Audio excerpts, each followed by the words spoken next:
salut les gens, c'est Julien. Quoi je parle trop fort. Oui, ouais, pardon, c'est mieux. Là, je vous entends mieux. Ok, donc je reprends. Salut les gens, c'est Julien pour C'est bien d'être bien. Et aujourd'hui, test de ce casque Bluetooth, le SC12 de Play to Run. Alors oui, courir ou non en musique est un grand débat, mais on n'est pas là pour se foutre sur la gueule à ce sujet. Donc si comme moi, vous aimez caler votre foulée sur le rythme de vos chansons préférées, voyons voir ce que nous proposent ces écouteurs. Avant d'entrer dans le vif du sujet, je voudrais faire une petite parenthèse sur la boîte. Alors vous voyez là sur la tranche tous ces petits pictogrammes?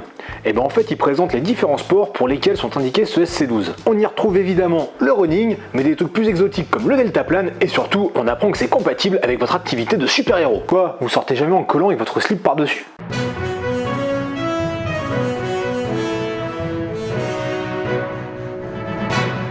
A l'intérieur, on y trouve le mode d'emploi que j'ai trouvé bien foutu. Donc c'est un joli petit livret avec des informations claires, ça change des plans de pari qu'on peut retrouver avec certains produits. Ouais, je sais, y a pas grand monde qui lit les modes d'emploi. Et alors quoi? Moi je l'ai lu, ça pose problème à quelqu'un? Ensuite, on a la pochette contenant les écouteurs. Alors ouais, c'est vachement bien d'avoir mis un étui de protection. Bon alors, je sais pas vous, mais moi ça me fait penser un petit peu aux pochettes de rangement pour CD. Il est semi-rigide et dessus on retrouve un mousqueton et un passant pour ceinture. Bon là par contre, il faudra m'expliquer l'utilité de ce truc. Bref, donc à l'intérieur, on y trouve bien entendu le SC12 ainsi que ses accessoires, à savoir son câble USB et des embouts supplémentaires. Au total, ça vous en fera 3 paires de tailles différentes qui permettront de bien adapter le casque à vos petites oreilles. Et avec ça, vous avez un petit cache en plastique qui protège le connecteur de charge si vous n'utilisez pas le micro.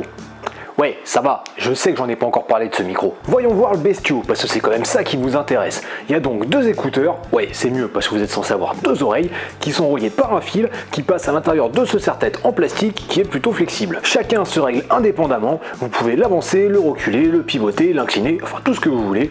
Je pense juste qu'à terme ça risque de prendre un petit peu de jeu à cet endroit là, mais bon, un petit coup de cruci et c'est réglé. Sur l'écouteur droit, vous avez là qui dépasse le micro.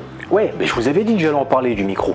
Donc il se déclipe et en dessous on retrouve le connecteur de charge. Alors celui-ci n'est pas dans un format très standard et en plus il est vachement enfoncé. Donc faites bien attention au câble qui a été fourni avec. On a ensuite ici le bouton multifonction qui permet d'allumer, d'éteindre, de mettre en pause ou encore de répondre aux appels.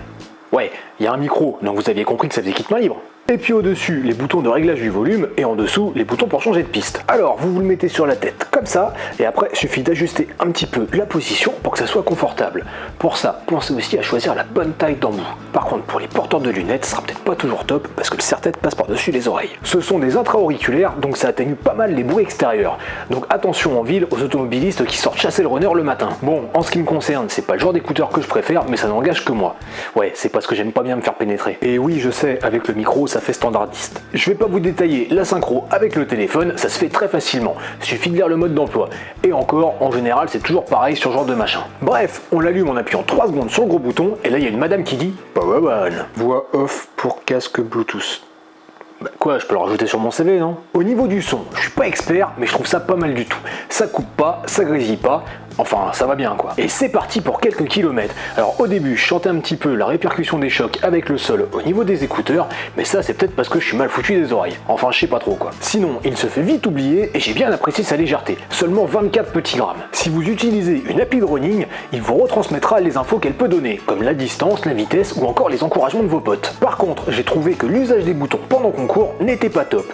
Ils sont un peu raides et pas gros du tout, du coup ils ne répondent pas toujours nickel. Le bouton multifonction est moins sujet à ce problème, par contre il faut éviter d'appuyer trop fort dessus, et surtout il faut tenir l'écouteur sinon bim, vous le foutez bien au fond de l'oreille. Ce bouton justement permet aussi de répondre aux appels, donc parlons de ça, même si là j'en vois déjà derrière leur écran en train de dire ouais rien à battre, de toute façon moi quand je cours je veux pas qu'on me fasse chier. Donc si ça sonne, vous entendrez une petite sonnerie et vous n'aurez qu'à appuyer une fois pour décrocher ou 2 fois pour rejeter l'appel. Niveau son, ça passe nickel et votre interlocuteur vous entendra bien. Bon, vous aurez juste l'air chelou pour les gens autour de vous qui se demanderont pourquoi il y a un mec en train de courir qui est à moitié essoufflé qui parle tout seul. Je suis sûr que maintenant vous voulez savoir ce que ça donne au niveau autonomie. Alors c'est censé tenir jusqu'à 14h et donc j'ai fait un petit test. Je l'ai allumé un matin à 10h et j'ai envoyé une musique en boucle. À minuit, le bazar avait toujours pas fini, donc déjà c'était validé pour les 14h.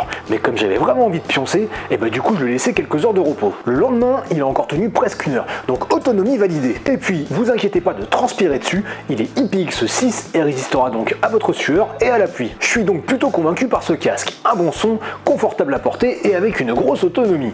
Mais je pense qu'il faudrait revoir un peu les boutons et éventuellement le connecteur de charge en le remplaçant par du micro USB. Comme ça éviterait d'avoir à trop se soucier du câble. Je ne peux que vous le recommander si vous en avez marre d'avoir des fils qui se baladent avec vos écouteurs habituels. Vous le trouverez trouverez pour 79€, soit un prix qui se situe dans la moyenne pour ce genre d'accessoires. Et voilà, c'est tout pour aujourd'hui. Vous retrouverez ce test sur c'estbiend'être-bien.com. Pensez à mettre un gros pouce bleu sous la vidéo. Vous pouvez poser vos questions en commentaire. Abonnez-vous à la chaîne et je vous dis à bientôt. C'est une ceinture qui vous sera utile pour la course à pied, que ce soit en entraînement ou en compétition. Vous l'accrocherez donc à votre taille grâce à ce gros clip en plastique qui est bien solide et vous pourrez en ajuster la taille grâce à ces deux